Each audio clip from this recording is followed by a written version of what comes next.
Hey, what's up, everyone? This is Ryan with From Corners Unknown. I hope you're all doing well.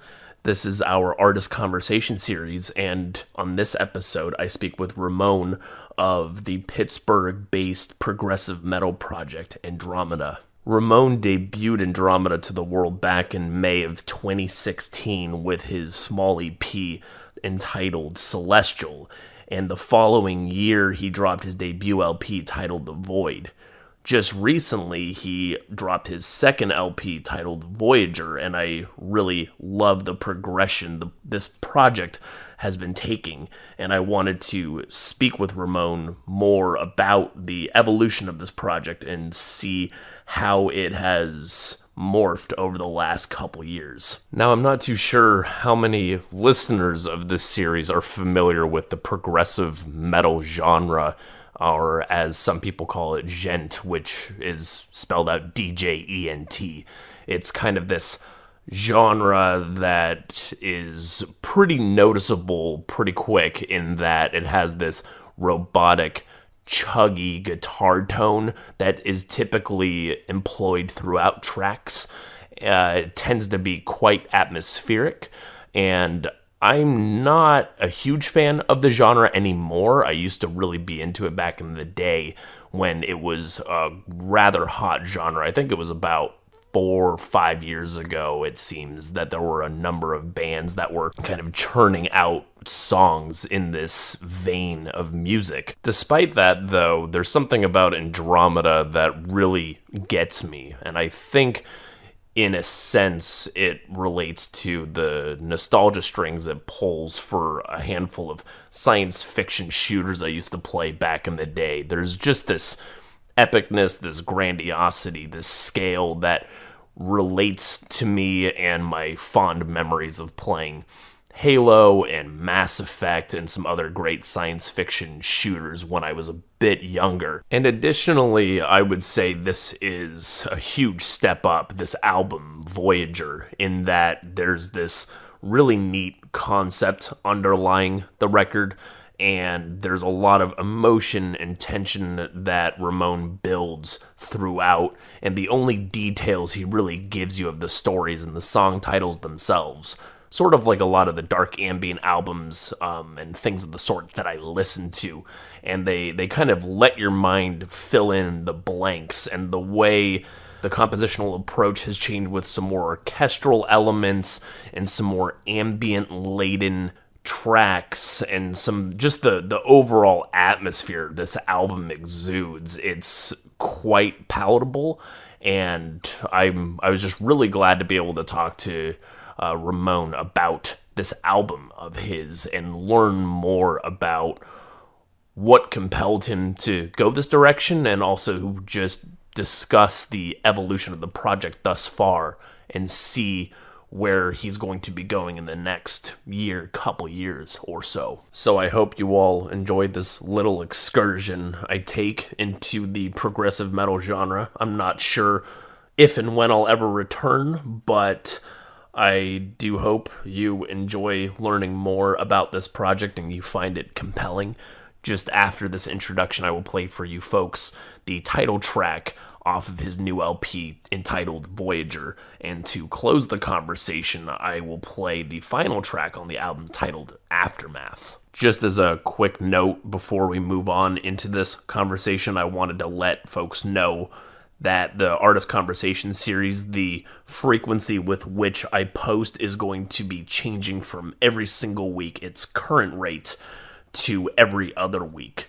And this is primarily because it's just been difficult maintaining this level of output whilst simultaneously working my full-time job and just doing any other day-to-day activities, finding time to write, and just my overall sanity at some points can get a little stressed with perpetually trying to keep churning these out at a weekly rate when I just have so much else going on behind the scenes. So I do hope you folks understand this small change, and I hope that this will award me a bit more time to sharpen my editing skills for each conversation. So I hope you all understand. And yeah, I'll leave it at that So I sincerely hope you folks enjoy this conversation between myself and Ramon. And thank you so much for your continued support. And thank you for any and all support you can give Ramon and his project, Andromeda.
One, 2 in the morning, and it just slowly progressed until I got to like there were times where I'd stay up until like 8 in the morning.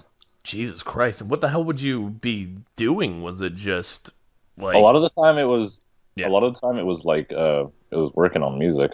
Oh, would really? Yeah, I would stay up and just be working on like a mix or something. Okay. Yeah, see that's something that I wish I had more knowledge of, because I have spoken to a handful of folks who are, like getting like that mix or just kind of getting those sounds. Like I've definitely spoken to folks that seem to not be able to sleep until they get something just right, or like Yeah, that's definitely me. yeah. Like I hate having to stop what I'm doing to go to sleep. Sure, no, I understand Like, that. it doesn't sound right. Yeah, that's definitely me. I usually have a bit of a hard time finding it's always a bit difficult for me to find an exact place to start conversations, but I kind of the natural point, or where it seems to make the most sense to start, is just kind of, could you kind of describe like how the project came into existence, like what really kicked it off for you, what compelled you to begin this? So basically, before I even started Andromeda, Mm-hmm. it was like I was constantly trying to find like a band, like to form an actual band, Right. and then I was constantly cycling through people that didn't have the same work ethic, Mm-hmm. and Sure. just it was just a constant cycling through people, and basically I was just nothing was like coming of it. So eventually I was just like, you know what, I'm just gonna do it myself. Right. And what I was kind like, I'm not gonna let this hold me back anymore. I'm just gonna do it myself, and Right. so that's basically what spawned Andromeda. Okay. And were those projects that you were trying to do, like kind of, were you hoping to make a full band in the same vein of the style of Andromeda, kind of the, the progressive genty sounding stuff, or were you? Okay. Yeah. That's what I was going for for basically the beginning, Okay. and then like again, I never found anyone, and eventually I was just like, I'm just gonna do this myself, and Right. like whenever I started just doing it myself, I kind of liked the fact that I kind of had complete control over everything. So Right. And you just you play the guitar, like that's your primary instrument. You do most, like the drumming and all that stuff. Do you program that, or is that, yeah. okay. The drums and the synths are all programmed, and Right. then the guitar and the bass are played live. Gotcha. Okay. Have you ever? I never saw any posts on Facebook, but have you ever considered? Have you ever done live shows as Andromeda, or have you ever considered doing that at some point? in I the want future? to. I want to do that in the future, but obviously I'm only one person, so I'd have to get hire musicians to be able to play the other parts live because I'm pretty sure no one wants to hear just like a full on backing track, basically. Right, yeah, I haven't stumbled upon too many bands that have done that, but I would think if it was just you standing up there with the guitar and everything else was kind of just playing in the background, it may not be aesthetically too engaging, maybe? Yeah, that's kind of defeats the purpose of live music. Like the only live part would be Sure. the lead guitar. Right, unless you did like some really trippy or awesome, like if you put together like some crazy like visuals on and like kind of projected them behind you or something, or Yeah. maybe to like kind of flesh out the concept or something like that, just to make it a bit more engaging. But Yeah, it is something that I would like to do in the future, though. So okay, yeah. So it's just been interesting. So I stumbled upon you. I can't remember exactly how I found your project. I think it was just through Spotify somehow, and this was like a couple of years ago. I think yeah, that's how the majority of people find my music. I'm always getting people like, "Oh, I discovered you on Spotify." Right, yeah. So I somewhat recently canceled my Spotify, and then I like as I've been kind of thinking more and more back on it, I'm like, man, there are some really good bands that I just accidentally found through that platform that really, like some bands that I still persistently listen to, and I completely lost sight of that. Yeah. But it's been interesting just listening to some of your music and how it's progressed. Could you talk a bit about? I mean, from your perspective, it sounds to me like going from say Celestial to The Void, and now you have Voyager, which just recently came out. Shoot, it's only been like a little over a week now, hasn't it? It's not even been a week yet. Yeah. Jeez, really, man, yeah. So tomorrow it'll be a week. Yeah. Yeah, that's crazy because I've listened to it a handful of times, and I'm just like, man, I feels like I've just listened to it. You know what I mean? Like I've just, I don't know. I feel like I've sunk my teeth into it. Just from the evolutionary perspective of the project, because I feel like when I've been listening to Voyager, it definitely has more. It just kind of has more. Like it just feels like you've been constantly kind of progressing toward this more. This one feels more cinematic than the other two releases, at least from my perspective. Yeah, it definitely is more cinematic. That was something that. So something that I've always really liked in terms of music, I've really liked like soundtracks from like movies and video games and stuff. So Sure. Whenever I started Andromeda, that was always kind of what I kind of wanted to do with the thing was like combine those like cinematic style, those elements with progressive metal. So it was like over the years, it's just been me sort of finding like better ways to mesh the two together. So like with Celestial, it started out just kind of with just the metal and then like those like synthy, synthy leads over top. And then with the Void, I kind of expanded on that a little bit more. And then with Voyager, I've started bringing in like the more orchestral elements and stuff like that. Sorry, I can't talk apparently. No, you're fine. Yeah, no, and that's something that I really enjoyed. I have this tendency to like listen to albums front to back, and I can never remember specific tracks because I never really pick certain songs to listen to. I usually just go front to back every listen.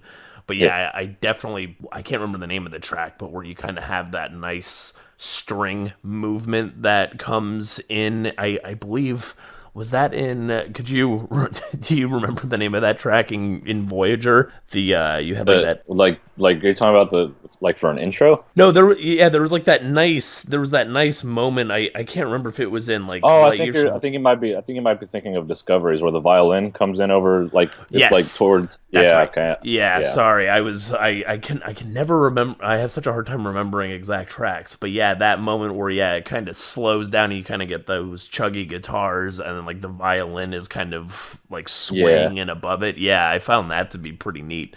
The way you mixed that together, and it seems like it's been progressive. I mean, that seems like a pretty large progression from your previous releases, which I find really engaging about the music overall. Thank you. In this album as well, it feels like it's gone. Like this one definitely feels also more conceptual as well, and I'm sure that there are kind of concepts that are underlying your previous two releases as well, but this one in Voyager, it seems very specific. It seems like there's a very specific story you're telling, and especially with like the way the notes or the way the emotions and the speed and the tension you produce.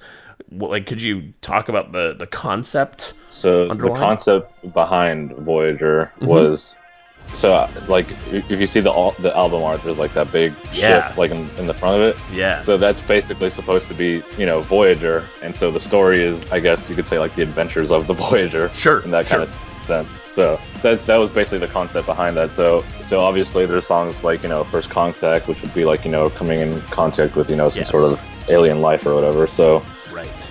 My idea behind Voyager was to kind of give like an outline of like the story just through the song titles, and then kind of let people like imagine for themselves with the music. Yeah. So, that's the basic concept behind that. Okay. And what was what was your thought process putting this album together conceptually? Like how did you draw inspiration from certain mediums to pull this together? Like what kind of started, like what was the catalyst for piecing this story together? So I'm really into Star Trek and Star Wars and stuff like that. Sure. And the Mass Effect series. I don't know if you've ever played. Yeah. That was literally when I listened to Celestial. My first thought was, I was like, oh, this sounds like either Mass Effect, or it got me into like, it gave me like Halo vibes almost. That was, that vein. So it's just kind of stuff like that kind of. That's where I draw a lot of like that. That's where I draw a lot of like inspiration for my music in general, is like that kind of whole science fiction kind of stuff. So yeah, that's kind of where I drew the inspiration. Probably more so the Mass Effect side of things is probably where I drew the inspiration for the story. But and is this something that so when you have the concept of the Voyager here visiting, you can kind of see it in sort of like this asteroid field atop some, purplish pink planet. Are you considering, or are you thinking through making this vessel, in a sense, is this going to be kind of a primary vessel going forward into future releases, or is this kind of just like one little story you wanted to tell about a single spacecraft of sorts? I haven't really thought about that completely yet. Okay. Like I've thought about it a little bit, but I'm not exactly sure if I want to take this even like further, if I'm just gonna leave it as one story in itself. So we'll have to see where I take that in the future, because I haven't thought about that too much yet. Okay. Yeah, and for this album too, so would you say, like, just building the concept around this, how was that relative to, say, your past releases?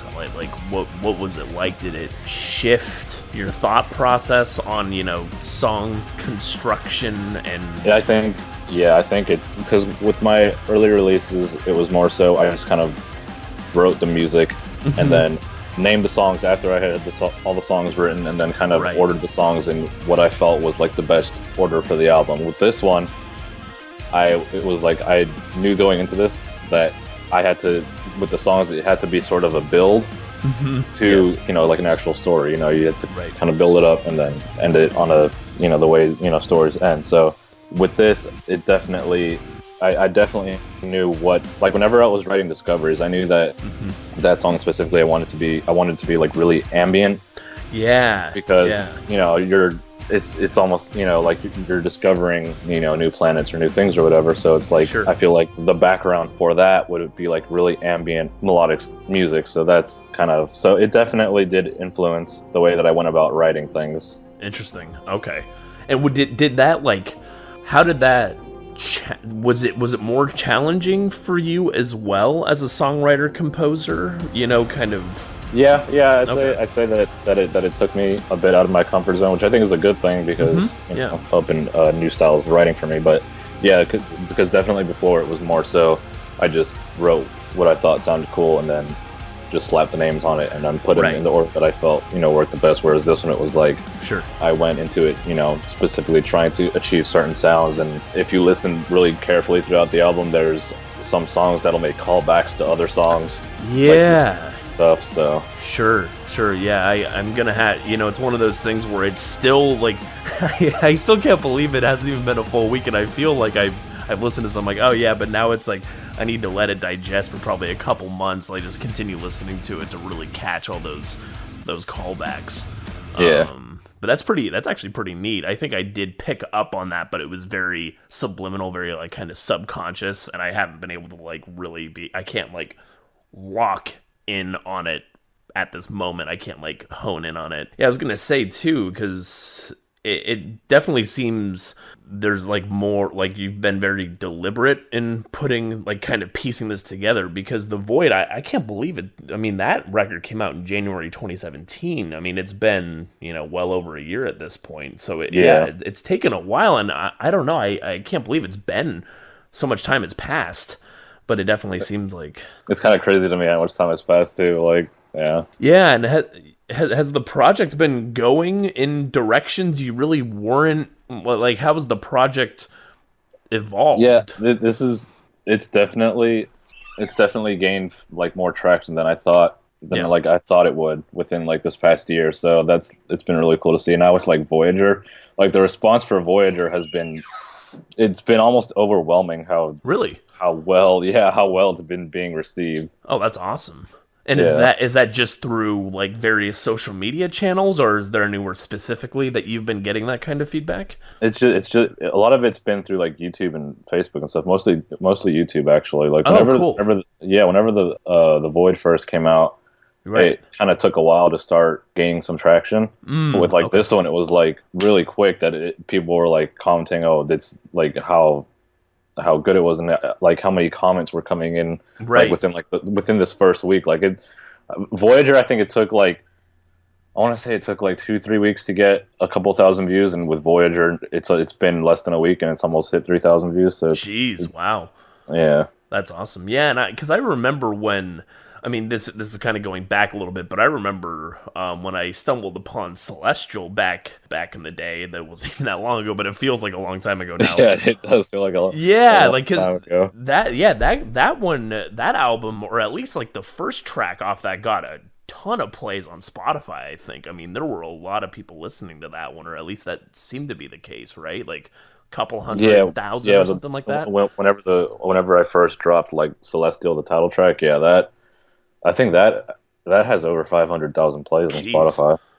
Man, dude, that's awesome. That's pretty. And the story behind that actually was the fact that whenever I got it, sent out to Spotify and all the other retailers, whatever. Right.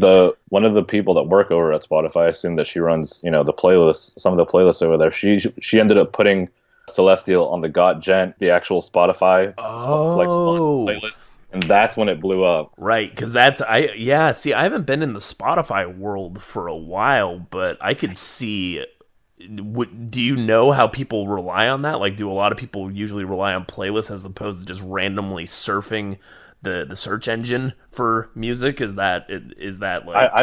I've looked to see how many people follow that playlist, and it's like 80,000 or something like that. Holy so shit. I feel so people do use, those kinds of playlists to discover some new music. So whenever I remember that whenever Celestia was put on that I started getting a whole bunch of comments being like, oh, I found you on the Got Gent playlist, and I was like, wait, and at the time I didn't even know that I was on there, so it was like I was like, hold on, what? And so I looked and I was like, yeah, I'm like the fourth song on there or something. God damn, that's awesome. And then whenever I dropped Supernova, the same thing happened. I think Supernova is still on God Gent, actually. Really? Oh, wow. Yeah, it's just been it's been so interesting kind of seeing your project, just kind of how it's unfurled, and I don't know, it feels pretty, I don't know, it feels like there's been a pretty good sense of progression, even though you only have technically 3 releases thus far. But I guess, I mean, I keep trying to hit on the new one, your newer album, because I it's like the freshest, and it's it's still I kind of want to try and dive deeper into the the concept, but I don't know how, like, it's just interesting to me how you've kind of constructed this, just concept and this story, and the way you've composed the tracks in such a way to, articulate this story. Yeah, so like I said, I'm like really influenced by movie soundtracks and stuff like that. So if you go and listen to like the OSTs from movies and video games, yeah, the music itself is like basically telling the story. So that's kind of what I wanted to do with the whole concept of Voyager, and that's why there's certain like callbacks to songs and things like that, right, to kind of, because like at the very first track of Voyager, there's string sections in that song that appear through a lot of other songs. Sure. So that whole concept of trying to tell a story with the Voyager being the main vessel. So I bring back a lot of those themes and stuff in other songs to kind of make the whole album sound like a cohesive story. Sure. And what's the right word? Is that kind of is the right word reprisal? Is that what that is? Where you're kind of dropping it out? It's almost like it's like a little theme contained within itself, and you kind of sprinkle it throughout to kind of give it. Kind of like when you watch a film or something, and like certain songs may play when certain people are on screen to indicate, I honestly don't know the technical term for it. I'm like really not versed in music theory like at all. Oh, okay. Yeah, no, so a lot of my like I just know from like watching TV and movies and stuff that like certain characters have like certain themes that get brought up whenever they're on screen and things like that. So I wanted to do the same thing with, Voyager. I mean, there's not, you're not seeing it on screen, but, it comes up throughout the album, so. Right. And are you hoping, so with this album kind of under your belt now, so before I get into some other questions that I had kind of on a more, short-term or longer-term basis, like what was the, what would you say was the most, like how did, so I guess irrespective if we can even take it from that angle, irrespective of kind of the concept, like how did you like approaching this record relative to others? Like was it quite challenging relatively speaking, and did you like what did you learn? Yeah, it was definitely this record was definitely more challenging. That's why it took me so long. As compared, it's been more than a year and a half since The Void came out. So yeah, this was definitely more challenging in terms, because whenever I was I already kind of had the story in mind. I wanted Voyager to be the ship that goes to some sort of, I don't know if it was like another galaxy or just another area in the Milky Way, just somewhere else that came into contact with these this alien life form, and shit hits the fan, and you can kind of get the idea of that. So right. I knew that was like the basic story going in. So going into the writing process, it was like a lot of it. I had to go, whenever I was writing these songs, there was a lot of stuff that I had to redo or take out because it didn't give the album the flow that I wanted it to give. Like I wanted the album to feel, as things progressed, it got more and more intense until you hit Sacrifice, which is like that's the craziest song for me on the album. Right. Yeah, and that's like a behemoth. It's a behemoth of a track too. I mean, it's over 7 minutes, which is pretty freaking huge. Yeah, that was like deliberate too. I wanted that song to be like the longest song on the album. Right. Like I knew. So going into this, it was like everything was way more deliberate. It was like in itself was a challenge for me because, like I said before, it was just I was writing songs that I just thought they sounded cool, and then put them in whatever order suited best. So this one, it was like I went writing these songs. I did them each like in order. Like I started with Voyager. Oh wow. Okay. Yeah. So each song, like I went in that order. So you like didn't, you didn't just like write a bunch of songs. Like how the hell do I get this to cohere to a story I want to tell? It was kind of I wrote it from start to finish. So that wow. Yeah. So interesting. Whereas Celestial and The Void, especially for The Void, a lot of the songs that came towards the end of that album, I had written at the very those were the first songs that I had written. Okay. Yeah. Whereas this one, it was like I started with Voyager, and I worked my way through. So it was definitely challenging because it was also one of those things where like, all right, so I obviously want tension to be building, so it means each song has to feel more intense than the last one. Yeah. So yeah, so that was a challenge in itself also. So yeah, it was definitely more challenging than the other two releases for sure. Yeah, and what would you say? So building that tension, building that atmosphere with like, yeah, I'm trying to, because I don't compose music myself, but I'm trying to figure out like what, like, so was that? Would you say that that's the most That was the most challenging component, or like what was, like what were, like what would you say was one of the most difficult aspects of kind of pulling, like just creating this whole piece? I'd say that that's probably Okay. that'd probably be the most challenging part of it, because like whenever I finished the song Tensions Rising, I was like, Yes. because that one's like is a pretty epic song in my opinion. Yeah. Like, Oh, totally. in terms of like the soundscape and stuff. So I was Sure. like, man, I think this is the song that might end up being Sacrifice, which it didn't end up Oh. being. But yeah, so it was definitely a challenge to be like, how do Yeah.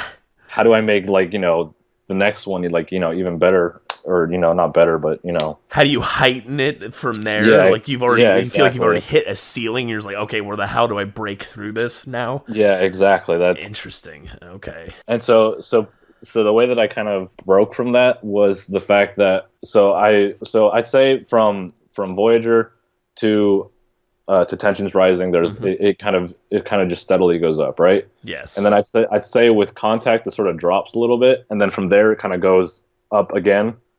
Yes. Then with the Hard Truth, which is just a straight synth Yeah, that drops again, and then it propels into Sacrifice. So it was like kind of like it go up a little bit and then down a little bit and then up a little bit and then down. So that's kind of how I broke from Sure. just kind of feeling like I hit that ceiling. Right. And did that take a while for you? Like, how was it, like, in your mind, like, mentally speaking? Like, did you have to take some time away from writing for a bit, or? Oh yeah, definitely. Okay. Definitely. Like you kind of had to. Okay. Yeah, there was a point where I had to take like a month from Really? from not writing anything. Like I was Wow. still like practicing and playing the guitar and stuff, but it was like in terms of writing new music, I had to like kind of just sit. I had to kind of take it back a notch, whenever I did that, that was during that period. I was listening to like a lot of like classical music and a lot of movie and video game stuff to kind Sure. of grab inspiration from that. So yeah, there was a period of there where I didn't write anything for a month. Interesting. And have you done that on previous releases, or did those other ones, did those tracks just kind of pour out of you and you're just like, okay, here we go, here's an album, here's a cluster of songs? Yeah, that's basically how the other ones were. It was just like I'd get through a song, then and then I never really had like a period where I was like, man, I feel like I'm stuck. Right. That is very interesting. And did you, like, even after taking a month off, like, did you ever were you hesitant at any point? Like, have you, I mean, you've been playing guitar for so long, but were you, I don't know, like, was there any worry that you'd be able to, like, take a step back and then come back to it? So, 4 weeks later, what have you, to be able to just kind of get back into it? Like, were you, like, was there any uncertainty? I guess yeah, there kind of was some uncertainty because there was still the uncertainty of like, how am I gonna get past this like ceiling that I feel like I've hit. Right. So like that was still there. So that was still a worry even when I got back to it. But whenever I got back to it, whenever I hit that ceiling was when I hit was when I finished Tensions Rising. That was like, man, I feel like I've hit the end of the album with this song. Yeah. So it was like so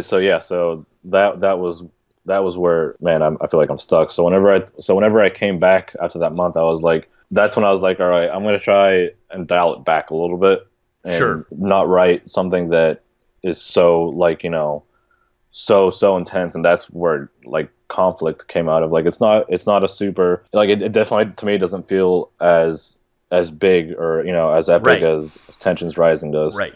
And that's the one that came. So that was what I wrote next. And then from there, I was like, all right, this isn't, Tensions Rising level, but it feels like it's like just below that. So maybe from here I can figure out ways to make the album, progress further. And then so with the next one, No Way Home, the funny thing about that song, I knew before I even got near writing that song, I knew that song, I wanted it to be the heaviest, I guess, on the album. Sure, yeah. Like if you listen to that song compared to the other ones, that one's got like the most, I guess, brutality. I don't know. Sure. It's like one breakdown after another, basically. Right, yeah, just like the like the super slow, like just skull crushing kind of, yeah. Yeah, it's a lot of chugging in that song. So I knew that song was gonna be, I wanted to have the quote unquote, I guess, darkest sound on the album. So I had already known that song was gonna be an easy song to progress the album with, but it was making that bridge between Tensions Rising and that song that was like, how am I going to do that? Yeah, and that's interesting to me too, because based on the way you're articulating this to me, it sounds like you definitely had like this very clear picture in your head of like certain songs, but then when you just described, bridging, say, Tensions Rising to No Way Home, like you were very deliberate. You didn't want to just go Tensions Rising and then just be like, okay, let's just go into the heaviest, chuggiest song. Like you wanted to try and deliberately bridge it or whatever, right, with conflict, or like try and find a way to suture those tones together. Yeah, that was basically it. And that was how The Hard Truth came out, because that I didn't even originally plan to have that in the album. Okay. That synth track between right. Sacrifice and No Way Home, but to me, whenever I played back the album and listened to it without that in there, I was like, man, this just doesn't feel right to me, basically. Sure. And it went from like No Way Home to super, chuggy, yes, yeah, like 3-minute song to this, really melodic, epic, huge song, and it was just a weird jump. So it was like something I had to find a way to, again, bridge the two. So that's how The Hard Truth came out. Right. No, that makes sense, and I think that serves a good purpose too. The way, like the use, like kind of the atmospherics. It's kind of like a nice. It's almost like a nice little respite, and it kind of conjures some of those feelings, or it kind of creates that atmosphere and just kind of gives you a little bit of a break before that track.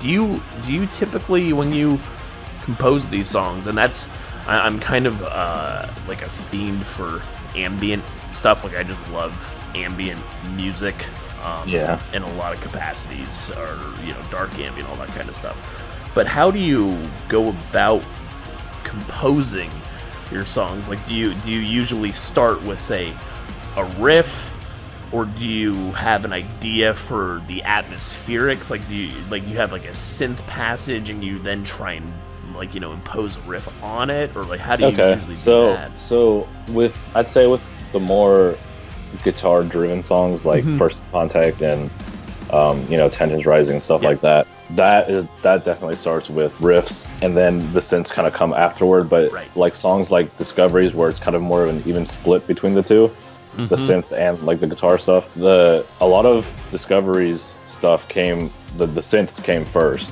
Okay. That whole first synthy part before like the riff comes in. Yes. In Discoveries, like the electronic like drums and stuff. Like that all came in before any that was the first part of the song that I had written before anything else.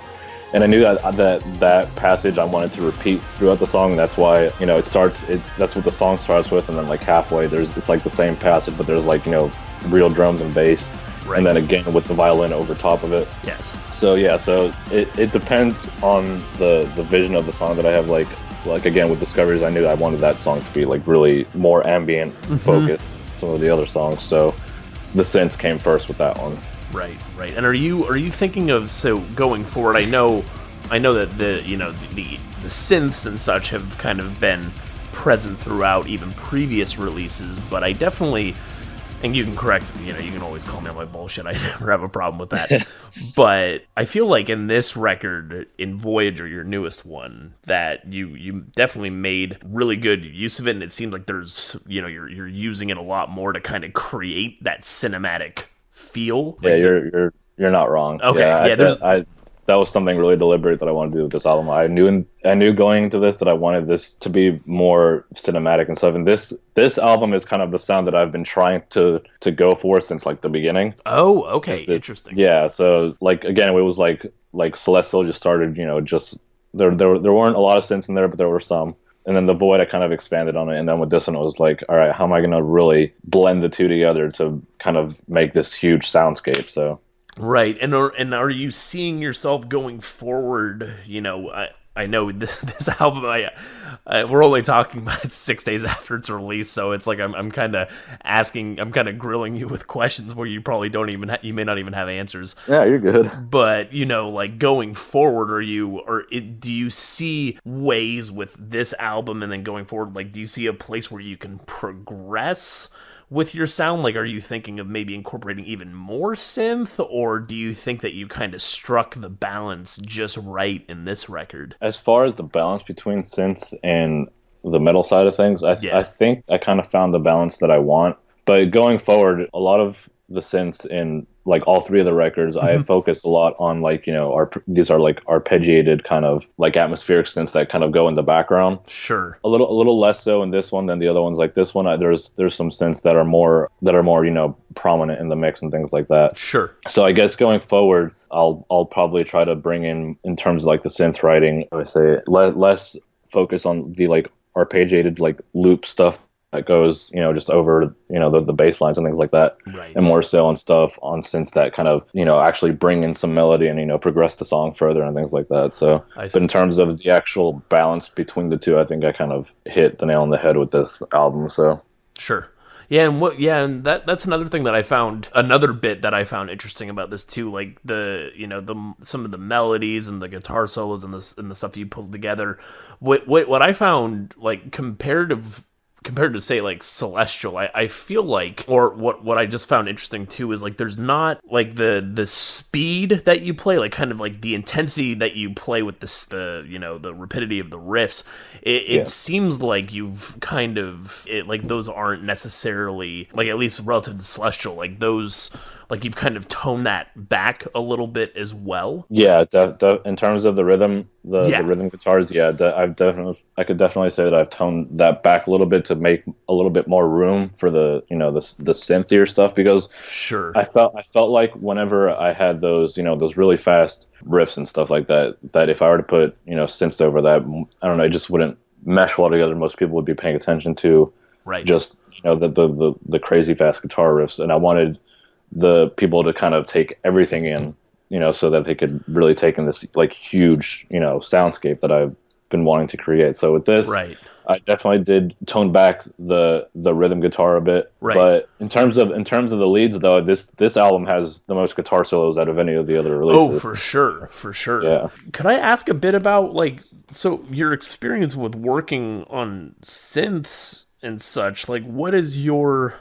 like, where does your, like, how long have you been messing around with that kind of equipment, or like how much experience do you have with that kind of stuff? Was it something that did guitar first, synths later? Like, how does it was definitely guitar first, synths later. But in terms of like synths, I don't have like any analog synths, you know, like the huge machines or whatever. Like a lot of the synths are, you know, they're in, you know, the software and, you know, plugins and things like that. Right. Yeah, in terms of like the synths and learning how to use, like, you know, the synth software and all that kind of stuff. That actually for me to get where I am, even with like Celestial, that took me forever. Like I've been there. I have so much unreleased music. It's not even funny that I've been writing music since like my like early teens. Okay. Like I started in like GarageBand and stuff like that. Wow. Okay. Yeah. So in terms of, you know, of the whole of like writing sense and just writing in general, like that, to get where I am at now, that's been like years of trial and error. Sure. And did you like ever, and this is all just kind of you plugging and playing and just kind of floundering around, just trying to figure the stuff out? Like, no. Yeah. Okay. Yeah. Wow. Pretty much. I've never taken lessons for like, you know, production or anything like that. I've never taken guitar lessons. Like a lot of this has just been me figuring it out on my own. Jeez, yeah. See, for the synth stuff, I'm just surprised because it's so, like it just fits so well, and I'm surprised, and it's just interesting to hear that, because the use of it it's very well integrated. So I was like, oh, you must be like some expert engineer in some of this kind of stuff. It's just been years of trial and error trying to figure out what works and what doesn't, and like what synth sound best, over distorted guitars, and what stuff fights with each other, and it's just stuff like that. Okay. We touched on it a bit at the beginning of the conversation, but I wanted to know, like, what is it about, like, kind of the prog djenty stuff? Because, this is a genre that I used to be super into, and I haven't, like, fallen out of love with it necessarily, but I don't listen to it nearly as much. But I find your sound, I guess it's like the cinematic aspect of it that really keeps me hooked. Like, what is it about that genre that is so, inherently compelling to you? Like, well, I know you've already touched on your love for, the soundtracks of video games and films and such, but is there a reason, like, behind the djent tone that you like, that really intrigues you? The whole thing behind, like, the whole, like, I guess the djenty side of things. Yeah. That my love for that kind of sound didn't really start until like Periphery sort of entered the scene with Icarus Lives and stuff. Like before like I even listened to any progressive metal, I was listening to like a lot of metalcore, like a lot of Killswitch Engage. Right. Yes. All That Remains, As I Lay Dying. Bands like that. That was like what I was really, really into. Mm-hmm. And even when Periphery first started, it was like I actually didn't really like the Icarus Lives whenever it like first came out. I didn't like it a whole bunch. There was like a couple riffs in there that I thought were cool. Yeah. But the one thing that I really did like though that is the whole djent guitar tone itself. Just like in a lot of these really like well produced progressive bands, or djent bands, the guitar tone is always cuts through so nicely. Yeah, and definitely. That was something. So I feel like honestly probably the production side of the prog metal scene is probably what sort of brought me into the whole prog the whole prog movement, because the more bands I started listening to, the more I sort of started to gain like a taste for, or like a love for it, and then eventually it got to the point where it was like, all right, I can really dig this progressive stuff, these like really odd time signatures, and sure. All that fun stuff. Okay. But at first I really wasn't into it. Huh. And then it just kind of slowly grew on you as you listened to it more and more. Yeah, basically that's been a lot. That's how it's been for me with like metal in general. Because whenever I was like really young, I listened to like a lot of like rock, like Linkin Park, 3 Days Grace, Break, and just stuff like that. And I remember the first metal song that I had ever listened to, like actual like heavy metalcore, really harsh vocals, was 6 by All That Remains. Oh, okay. I remember how I came across this. I came across this because I was looking on YouTube for videos of a guitar that I wanted back in the day. Mm-hmm. And one of the videos ended up being a guitar cover of that song, and I was like, man, I really like the guitar of this song. I don't really like the vocals. Right. I thought the guitar was really, really cool. Yeah. And so that's how that kind of started. I started listening to these heavier bands because I really liked the instrumental side of things. I didn't like the vocals, but I was like, I can get into the instrumentals, and then it just the vocals just started growing on me, and now I really like the harsh vocals and the little gutturals and all that. Sure, yeah. It's so funny now that you bring that up, like just how much of a fall from grace that band has had. Like, man, that band has gone so far down. It is insane. I remember seeing them so long ago. Man. Yeah, All That Remains. Yeah, I saw them live. Like they used to. No, dude, they're like, I don't even know what you call them nowadays. Like, they are just, it is so vanilla, so boring. But yeah, that's interesting to hear that kind of that whole start. And what kind of stuff do you, just more personal question, like what kind of stuff do you enjoy nowadays? Do you still listen to a lot of djenty progressive? And apologies if I'm kind of casting your genre, casting your style off. I know djent is, I know that it's like the guitar tone, but I've talked to some folks, and like sometimes they don't really like that descriptor. So I don't really mind it. Okay. Yeah, that doesn't bother me. Sure. But are there like what are you like? So basically, what I listen to now, I still listen to a lot of like the old metalcore kind of stuff. I still listen to like old All That Remains and Sure. Kill Some and stuff like that. That's still, I listen to quite a bit of that, but there are, I don't listen to a lot of progressive metal. At least not as Okay. much as I did whenever I like first got in, like first started getting into it. Like whenever I first started getting into it, there was a lot of bands that I was listening to like in this genre, Yeah. but not so much anymore. There's still like the bands that I do listen to in this genre would be like, Periphery, Hmm. Tesseract, Monuments. Right. The like the more well known, I guess, progressive Sure. bands Sure. are basically what Yeah. I sort of listen to. And then I also listen to I'd listen to some new metalcore bands. Like I don't know if you've heard the band Currents, No, I don't think so. but No. they're really good. Okay. They're Interesting. they're, they're probably my favorite right now, I'd say. Okay. Interesting. We'll Yeah, have to go but check them and out. then there's other bands like Invent Animate. That Okay. band I really really like. Huh. Era. Yeah, so you're name dropping a bunch. I'm like, I have no effing clue who you're talking Wait, about. really? Yeah, yeah. Because I'm in just so many different. I've been just kind of going deeper and deeper, like into like harsh noise and just like really strange genres on Bandcamp. So I've kind of, I haven't listened to too much like quote unquote like more, like a lot of bands that people may like come to know. I don't listen to them nearly as much as I listen to just like a bunch of random smaller projects, on the Okay, the okay. web of Bandcamp, because there's just so much interesting stuff that I just like to find the weirdest stuff I possibly can. Like I'm just really into like avant-garde stuff. As far as like, because I do listen to some smaller projects. Like as far as like the smaller projects, I'm probably gonna mispronounce this, No, but it's okay. I mispronounce uh, everything.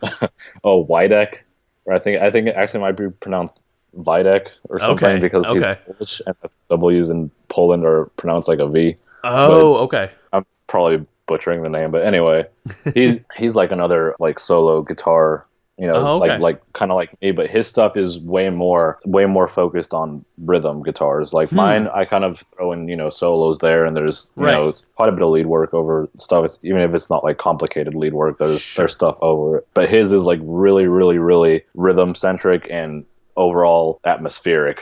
Interesting. Okay. Yeah. Huh, that sounds actually pretty good. What would you say from your perspective? I know you said you weren't, you're not super entrenched in all the, the progressive music coming out, but I feel like there was a point where, within probably the last 3 or 4 years where there were so many prog bands in a sense, or like there were so many like that were pretty well known and like very persistent and a lot of people were into it. And like would you say like the scene, like has there been like a kind of an ebb away from like just like the amount of progressive bands that have been coming out? Because like I haven't really listened to many other bands other than yours as of late that I've like really been into. So like what, like from your perspective? Yeah, I think I would agree on that. I don't know. I feel like whenever the scene first started, really coming into play, Yeah. that there was like I could think of like a lot of bands like Volumes and Yeah. Periphery,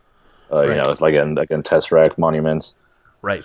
all those kinds of bands that honestly I don't know if it's like the whole gent movement is just has kind of died a little bit or whatever, but I haven't heard of anything about Volumes in a while. Like Yeah. I Yeah. people talking about Volumes like they did whenever they first started. Sure. Yeah. There Because was. I Yeah. remember when Volumes first came out, like their first EP, The Concept of Dreaming, I think was what it was called. Mm-hmm. And for that first drop, I remember I remember the hype around like the people really liking that, and then Via came out.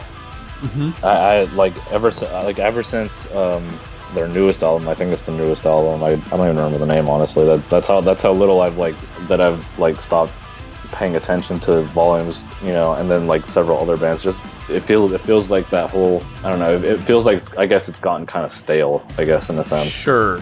Sure. Yeah. Yeah. That is.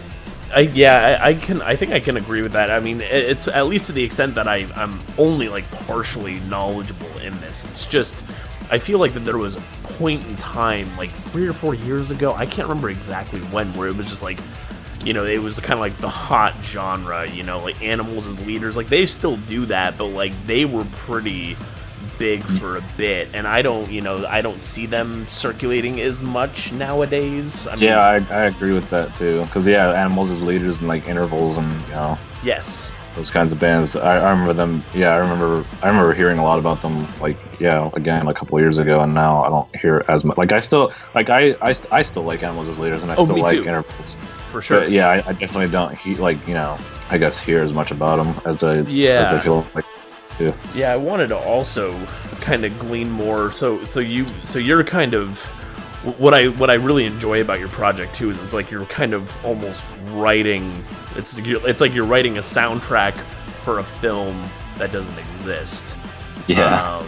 Are you hoping, or is there hope at some point later on down the road that you actually kind of produce a soundtrack of some sort for, like, say, a short film or something? I would absolutely love to make a soundtrack for a film. I actually made a post on Game did you? Okay. A while ago where I was like, man, I really want to score like a movie or a video game or something. That's something that I've wanted to do since forever, like before I even started Andromeda. Yeah. Is that one of your? Yeah. Would you also do something like in that vein, or would you do like the Genty prog kind of stuff, or would you go more ambient route? Like, do you think you have the ability to do like just like a purely ambient album as well? Are you asking if I think I could do like just like the orchestral? Yeah. Like, what angle do you think you could take? Like what would the ideal situation for you be in that instance? Well, in the instance that I would get offered to do like a film, well, the ideal instance for me would hopefully be that it was some sort of, I guess, sci-fi themed film, video game, whatever, because that's probably where my strong suit is, because of how well I feel like I'm able to incorporate synths and things like that into the music. Yes. As far as like the orchestral side of things, I'm pretty sure I'd be fine, because the thing about like metal and like classical music, if you were to take like the arrangement of a metal song and put it like into just put it into orchestral instruments, it would sound pretty good. Yeah, sure. And vice versa would, it is the same if you go take an orchestral song and then recreate it using, heavy guitars and drums and all that kind of stuff. Like those two genres, they definitely have a lot of common in terms of like the song structure, I guess. Yeah, that is an interesting bit, and I wish I knew more about that, because there are definitely some bands like like Gorguts or whomever, like the tech death band, they have the Luke LeMay, I believe his name is, like he's done songs where it's like he'll do like his metal stuff and then kind of incorporate, or like he's written he's kind of composed metal songs and then played them in like an orchestral environment only, and it sounds brilliant. Like they just sound like they're kind of destined to be together in a sense. It's really strange. Yeah, and I feel like that's why like metal and the orchestral stuff like mesh so well together, because it's like you could take songs from either genres and put them into the opposite genres and it would still sound good, in my opinion. And is that something when you're going forward? I mean, you're definitely, at least in Voyager, you made pretty good. You incorporated a healthy amount of it. Are you thinking of taking it, do you like another step further and implementing even more, or like do you see ways that you can kind of build upon that in a future release? There's definitely ways that I can build upon the orchestral elements. Like in this release, the only like orchestral stuff that I used was the string instruments, basically. Yeah, right. So I still have the brass section and all that, set like a bunch of other instruments in like the orchestral side of things that I could use and incorporate, into a future release. So there's definitely ways that I can still build upon that orchestral side of stuff. So okay. Yeah, that makes sense. What would you say, like, favorite? Because we touch on this very briefly, and you brought up Mass Effect, and I think one of the hooks for me when I listen to this is I imagine myself like a bit earlier in my youth, like if I had this soundtrack and I were like playing Halo or something, like it just like there's something so like intriguing about that, and it's almost like I have like this childlike glee sometimes. Like when I listen to this, I'm like, oh man, I can just imagine like listening to this and playing Halo back in the day. I get a lot of people that tell me they're like, oh, I play this while playing. Really? Like, I've had people telling me that they played it, that they listen to my music while playing Mass Effect. So it's like, Interesting. Hey, that's pretty cool. Interesting. Well, what would you say is like the main inspiration? Like, what are some of your favorite games? Like what is it that like in your mind when you're producing this music? Like, what's kind of going through your head? Are there certain video games or certain moments from video games that you love that you're like you're trying to capture? I can think of several moments from, especially the Mass Effect series. Yeah. You played the Mass Effect games, right? Yeah, all but the most recent one that. Okay, so you played the good Mass Effect games. Yes, I played all the good ones. Yes, I love all three. Well, I liked the third one, and then the ending, I was a little lukewarm on that, but I still loved all. I liked all three. I loved 1 and 2 quite a bit, though. Those are probably my favorites. I'd say my favorite moment out of that trilogy was the Mass Effect 2, the suicide mission. Mm-hmm. There's not been for me another moment in like gaming that has topped that amount of like epicness for me. Like that whole sequence and the music in that sequence. Man, I remember the first time playing that, I was getting goosebumps whenever you're like escaping like the base, right? With in the ship and the music playing in the background. Yeah, what is it exactly that happens in that mission again? Because if you could explain it to me, that would help me kind of refresh. It's been a while since I played it. So the suicide mission is whenever you have to go to the collector base. Okay. To blow it up and that fun stuff, and like at the end when you're escaping, and everyone's like running towards the ship. Right. Okay. Yeah, they're running towards the ship, and then the ship escapes while the base is like blowing up behind you. Right. Okay. I think I remember. Or the collectors, are they like those weird like alien space creature looking things? Yeah. Or whatever? Okay. Yeah, I like recall that now. Yeah, it's like crazy. Yeah, it's crazy how memories work, because I haven't played that game in years, and now that you describe that, I'm like, I can actually remember those exact moments. Like I'm getting flashes of images in my head. And I'm like, oh yeah, I remember that, even though it was like years ago that I did that I played it. I remember the first time playing through that ending sequence. Whenever you start running towards the ship, man, I had goosebumps through that whole sequence.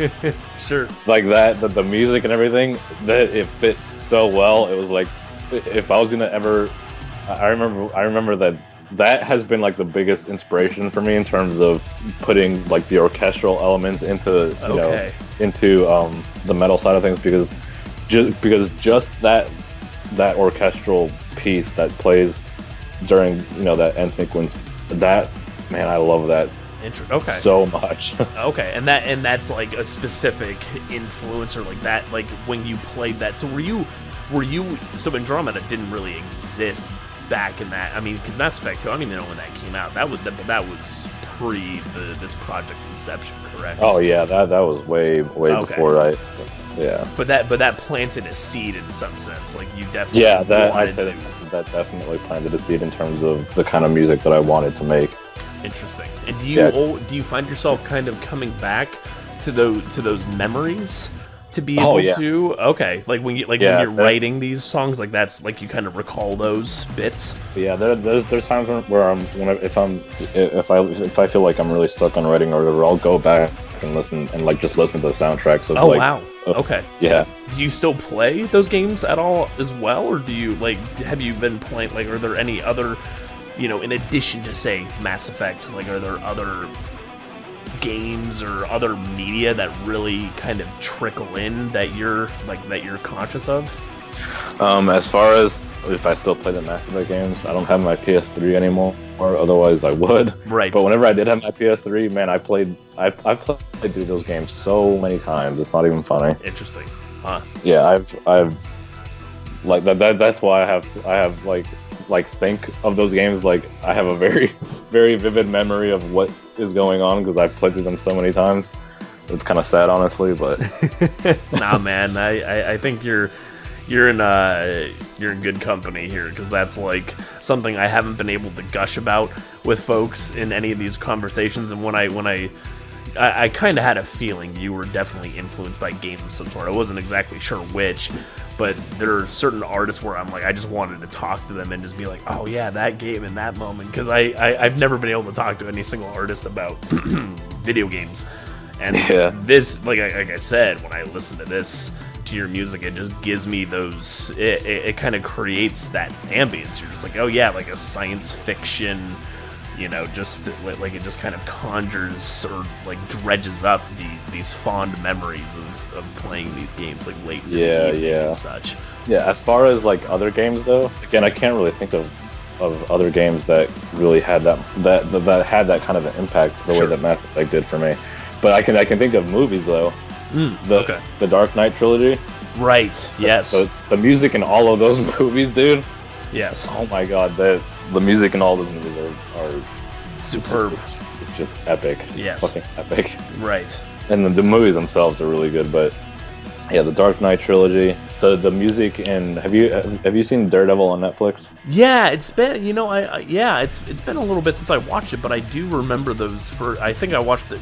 Is there a third season out? I think I only watched the first two or whatever. The third season isn't out yet. It comes out. I think it comes out at the end of this year, actually. Okay. But yeah, it's like 2 seasons of Daredevil. Okay, I see. The music in that's that one's a bit more like on the ambient side of things. Yes. I'm not a huge fan of these TV shows anymore because they kind of really went down the drain in my opinion, but Arrow, I don't know if you've ever seen Arrow. Yeah, I used to enjoy the hell out of that show, and then after a while I watched it, I'm like, what happened? Like, that show kind of... Yeah, they're just like, well, let's just go the angle of making everything like romantic or whatever. And I don't know, I just completely lost interest after the first couple of seasons or the first few. I was like, man, I don't know. Yeah, the first 2 seasons were the best, and then after that, it just kind of went downhill from there. Right. Season 5 was alright, but man, season 3 and 4, I was like, I like to pretend those don't exist. Yeah, I know exactly how that goes. You have those shows and you're just like, man, I wish that those you just want to erase them. But, but the music it's still good. I do like the music off of those shows, or I guess off that show. The Flash is alright. Yeah, I like the music on that too. For sure. Game of Thrones, as far as like just specifically orchestral stuff. Yeah. The music in that show is amazing. Yeah, definitely. What would you say is one of your, like, when you're composing all this music for you're making this music and you're putting it out in the world, like, what do you have a certain hope for folk? Like what do you hope people that listen take away from your music? Like, are you specifically aiming to, like, I know you're like creating like this, you're creating this cinematic experience in a sense, at least relative to Voyager, but like, what do you want people to take away from your music when they listen to it? So, like, again, this kind of goes back to the whole Mass Effect thing, but because that piece of music that plays at that end sequence, I'm pretty sure that's the first time I ever got goosebumps listening to music. I see. Okay. And so for me, I want to give people that kind of same feeling. I want people to not to just be listening to music. I want people to be like experiencing this. Sure. Yeah, and I think you definitely struck that with this album, and it'll be interesting too. Like do you see yourself? I know I've already touched on this, but since the album's only been out, so many days, are you seeing? I know you mentioned you may not be going exact like Voyager, or the Voyager in this case. It may not be, the vessel going into future albums, but are you definitely like going forward, like conceptually speaking, with each album? Like, are you gonna drive? Are you gonna make sure each album has some sort of overarching theme, or like it has a concept kind of underlying the entire thing? Like, that's the angle to go. Yeah, that's definitely something that I would want to do. Like, continuing forward, I want everything to kind of be, I already know that in the future that not every album is going to be like about space or whatever. Mm-hmm. Because like I already kind of have a concept for like an EP that isn't really space related, but okay. But yeah, as far as like in terms of going forward, I want everything to have a concept. Yeah, Okay. And would you say like I mean, just on that point of the EP, we don't have to go into that too much, but with the space, like the way you describe space, because that's kind of how I relate gent music Jesus Christ, I said gent That's how generally. everyone kind of relates. Yeah. The gent genre. Right, So, but I yeah.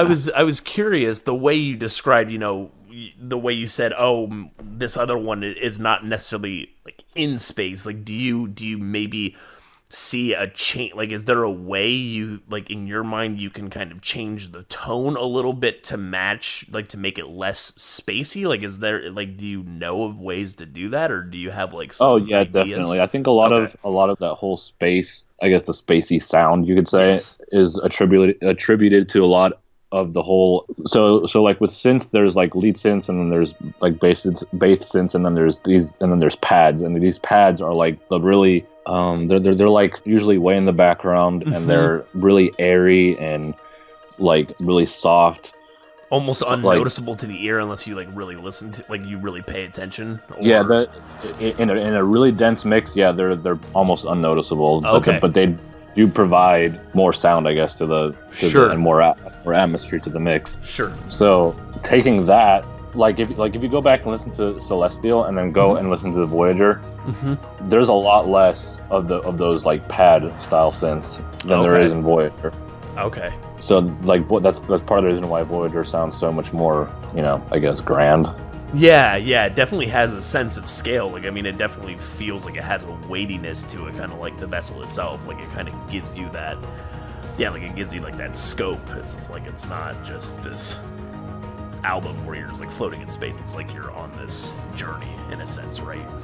Yeah, yeah. So, in terms of ways to change, like I guess the style a bit Hmm. to suit the different themes, well, it'd probably be mostly done in the synth work, Okay, just because you can make synth sound so different. sure. So like if I were gonna do, I don't really have a plan on doing like a concept like this at the moment. But let's say I was gonna do a concept where it's not in space, but it's like it's like on Earth, but like in like like sort of like a dystopian future, and like Sure. really that like almost like kind of Blade Runner esque. Yeah, yeah, yeah. Kind of like some derelict sort of. Yeah, yeah, for sure. I could see that. Just I can imagine yeah, that. something like that. So instead of using a lot of those really airy kind of pads and things like that, it'd be more focused on these sort of harder hitting synths Interesting. and these more, I guess, distorted synths and things like that. I don't like, again, I'm not super technical. I'm not even technical in the production like terminology.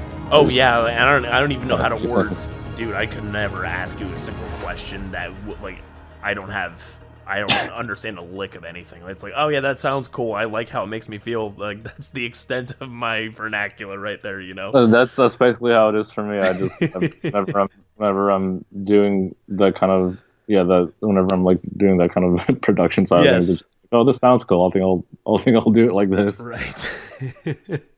But is that something? So are you thinking as well though? Like that is that relatively possible that you may go that route, or at least kind of do an EP or something, just to kind of like would you see that like if you were to do that, would that be a way to kind of break up the pace of, or at least kind of like a brief respite from kind of the grandiosity of Voyager, kind of like the large space sounding Yeah. soundtrack? That's kind of. I mean, that whole dystopian future thing isn't really the theme behind Sure, the EP that I'll be putting out, which it'll be the next release. I'm not exactly sure when it'll be sure, released, and I don't really have like a name for it yet or anything. But sure, sure.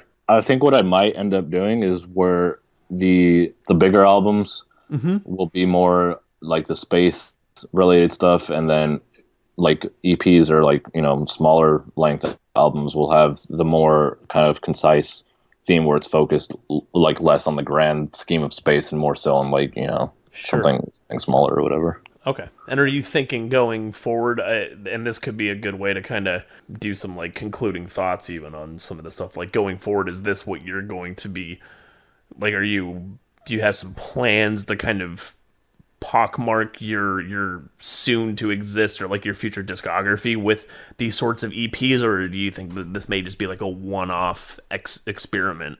No, I think I plan on doing album, EP, album, something to that extent, you know. Sure. Okay, that makes sense. And do you?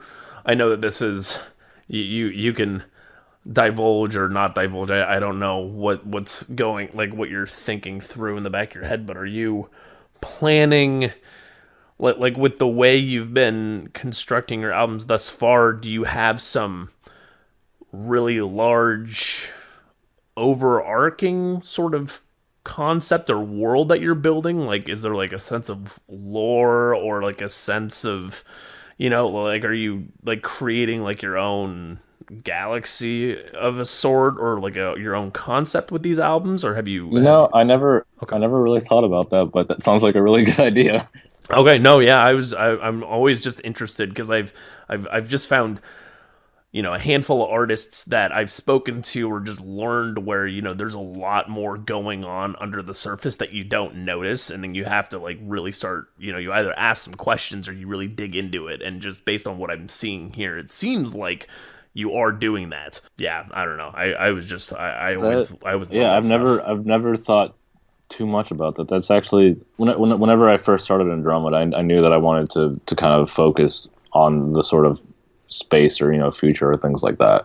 Sure. But the idea of like building a world through music, that I never really actually thought about that, but I really like that idea. So yeah, maybe. Yeah, I mean, I think that could be really interesting because then you could kind of, I don't know, you could just tell so many stories and you could probably just experiment and go in so many odd directions with it. Even like shit, when I was listening to Voyager, I was like, man, I would love to just like, even though you were describing, you're like, oh, I have no idea, like you're just like learning all your synth stuff through trial and error. I'm like, man, I would love to just hear like a spacey synth album from you. Like if you just like put out like a full, you know what I mean? Like, yeah, I would just love to hear like just a complete dedicate. I mean, that I'm not saying you like, it's just, that would just be interesting to listen to, I think. I've actually thought about doing that though. Oh, okay.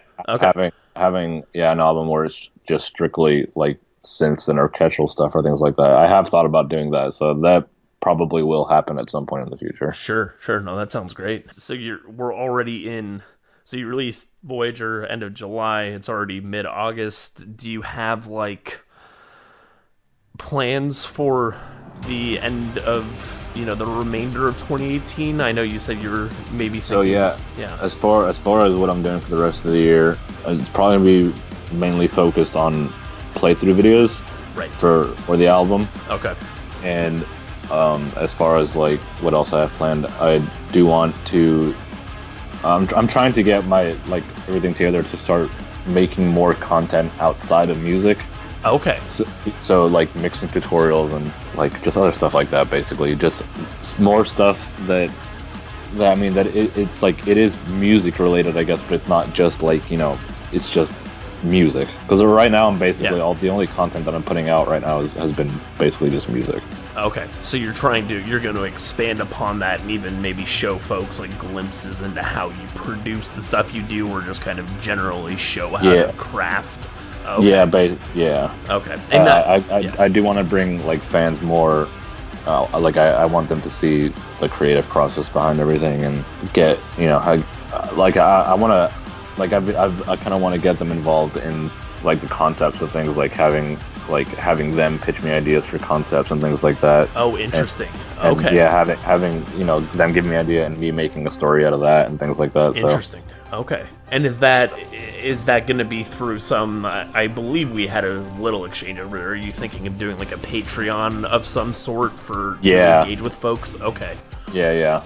As far as the Patreon goes, it's still not like completely set up yet. I'm still trying, to figure out tiers and all that fun stuff. I'm still trying to figure all that out, but yeah, that's probably how I'm gonna go about doing stuff like that. Because not only that, like in terms of engaging with the fans and stuff, the Patreon will kind of help me to do this, even full time, so that I can put out even more and better content and stuff. So right, and I know we didn't touch on this, but is this kind of your bread and butter at the moment, or like do you like are you doing this as your main stuff right now? This is my main. This is what I'm trying to focus on. So I'm kind of just barely scraping by. Yeah, no, for sure. So, I can't even imagine how tough it is to get, even with the amount of streams you can get on certain platforms. I've seen like some horrendous statistics of like how much you actually get paid out for, you know, like even if you get hundreds of thousands of streams, it's like, oh, you got 5 cents, you get like some obscenely, you know, paltry sum of money. It just seems like it's so hard to subsist. Yeah, I can't. I don't know if I'm allowed to go into any of that, so I'm just gonna not. Oh yeah. You know. Oh give no. any of that information. No. Out, but... No worries at all. I just there was just one band that like posted. They were like, oh, this is how much money we made, and they literally like it was like a page-long list of text from all the different streaming platforms, and at the end they earned like 20 cents, and I was like, Jesus Christ! Like it was just kind of depressing to see. But I wasn't trying to fish for that information. No, yeah, you're good. But yeah, right now I'm just kind of scraping by, so I would kind of like to be able to. I do want to do this as a living and be able to live, you know, comfortably, and then, and you know, that would allow me to, you know, improve on like my studio setup and other, you know, be able to have more money to put towards, you know, like actual music videos and, you know, content like that. So sure. And are you also? I know. I think you have some physical merch. Are you also planning on? Are you gonna be expanding upon that as well? Kind of doing physical releases of your albums? I definitely want to expand on my physical merch because, like again, like I said, I don't have that much money, so that's why it's taken me so long to get merch out, because the stuff isn't cheap. No, not at all. To get it printed, like for 50 shirts, it can be like it can be around like, you know, $700 to like $1,000. Damn, it's that much, huh? Damn. Yeah, for 50 shirts. So it's like and that's only 50 shirts. Yeah. Like you obviously need to buy more than just 50 shirts, because, you know. Yep. 50 shirts isn't a lot. Yeah, you have. It's almost like you have. I mean, that's something that I've struggled with too, because I kind of have like a small tape label that I'm doing with my website and all that, and it's like you have to find this kind of this balancing point where it's like you have to buy enough to where the unit cost is small enough. When you sell it, you make money back, but then exactly, right? Yeah, you have to get a shit ton, and then on top of what if you get a shit ton, the overall price is really big. Yes, yeah, and then you have, and then it's like, oh, the only way you can make money is if you sell pretty much every single piece, correct? It's like, oh, I'll make all this, but if, you know, 30 people, 50 people buy, it's like, well, you know, you still have 400 left over or whatever. It's like exactly. You need to move it, and then getting people to buy physical stuff can be that can be a trick in and of itself, or that can be a bit of a struggle, I think. Yeah, exactly. So yeah, like physical merch is coming. It's gonna take me some time to get there, but I do have plans. Like I've got shirt designs that I want to put out. The physical copies of Voyager should be coming sometime next week. So. Oh, sweet! And is that gonna be CD? Yeah. Nice. Okay, that sounds good. So yeah, I do have plans for, you know, for merch and things like that. So that's another thing that Patreon would, you know, help me be able to do. Right. Be able to get, you know, all the merch, because I have several ideas that I want to get out, but it's like it's just hard to do. Yeah, no, I can somewhat relate to that. I haven't done, you know, say the shirts, but the cassettes. I've done cassettes, and that can be pretty tricky trying to get people to, you know, snap up some media that is a bit archaic, a bit lost to time, you know, being able to convince folks to bite and purchase stuff. So, I mean, and it might just be that I'm looking in the wrong places for merch, but sure. But I'm pretty sure that's probably the ballpark for, like, you know, shirts and stuff like that. It's like you buy in bulk, and the unit cost is like it's really, the unit cost itself is cheap, but the overall price of all the units that you buy is, you know, a lot. Yes. Yep. And then it's just a matter of convincing folks, or being able to promote it and not be annoying about it, so as to deter people from ever buying stuff from you again, right? You don't want to troll people into oblivion to buying something, because then they'll just lose interest. Yeah. So I'm definitely trying, you know, to get merch out, and, you know, I'll definitely eventually find the balance of, you know, trying to get people to buy the merch and stuff like that. So that stuff is coming. It's just it's taking a little longer than, you know, than an artist that would have like a label behind them or whatever. Sure. So. No, I understand that. All right. Well, cool. Thank you very much for speaking to me, man. I appreciate all your time. Man.